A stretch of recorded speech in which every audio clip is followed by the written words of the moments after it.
Accord entre Marcos Alonso et le FC Barcelone. Tous les détails dans cette vidéo.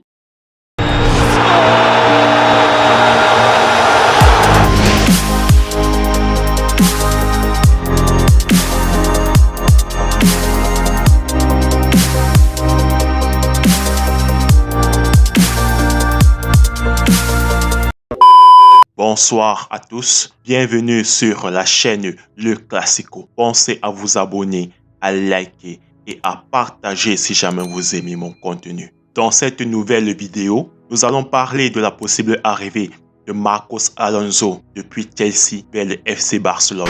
Car en effet, selon la presse catalane, le Barça serait très intéressé par une arrivée de l'international espagnol et aurait déjà entamé des négociations avec le club. Le club espère que le joueur pourra être capable de concurrencer Jordi Alba sur le côté gauche ou au moins lui servir de doublure. Mais qui est donc Marcos Alonso? Marcos Alonso est un joueur espagnol de 33 ans évoluant au poste de latéral gauche au club de Chelsea. Il est actuellement valorisé à 12 millions d'euros sur Transfer Market, ce qui est déjà un peu moins que ce que Chelsea réclame. Du coup, je trouve ce transfert assez amusant. Mais selon moi, c'est un transfert qui va se boucler assez rapidement. Le plus dur a déjà été fait en début de mercato avec le transfert de Robert Lewandowski et de Rafinha. Donc, je pense aussi que pour ce transfert, honnêtement, ce n'est plus qu'une question de temps.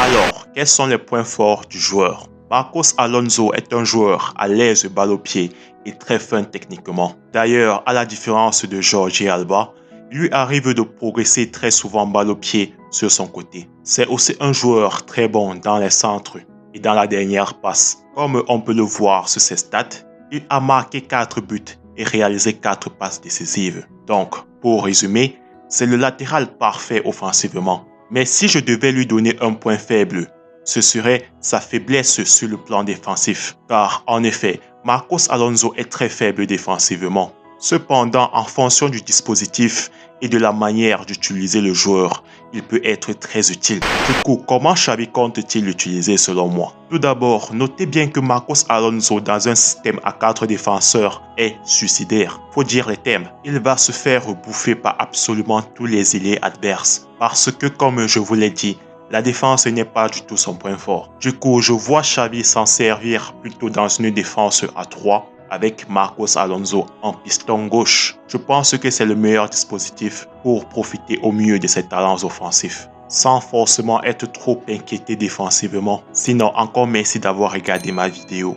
Pensez à vous abonner, à liker et à partager si jamais vous aimez mon contenu. Encore merci à vous. Ciao!